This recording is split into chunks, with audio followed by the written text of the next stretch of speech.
সবাই কেমন আছো বন্ধুরা? আজকে দুপুরে মাছের ডিম পেঁয়াজ কাঁচামরিচ চচ্চড়ি করবো, একটু মাখিয়ে বসিয়ে দিব।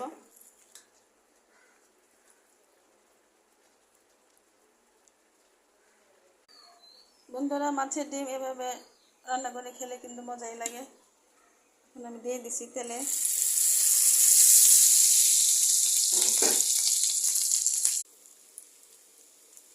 দেখো বন্ধুরা, গরম ভাতের সাথে এই মাছের চচ্চড়িটা, মাছের ডিমের চচ্চড়ি খেতে কিন্তু ভালোই লাগবে। তোমরা এভাবে ট্রাই করে দেখতে পারো।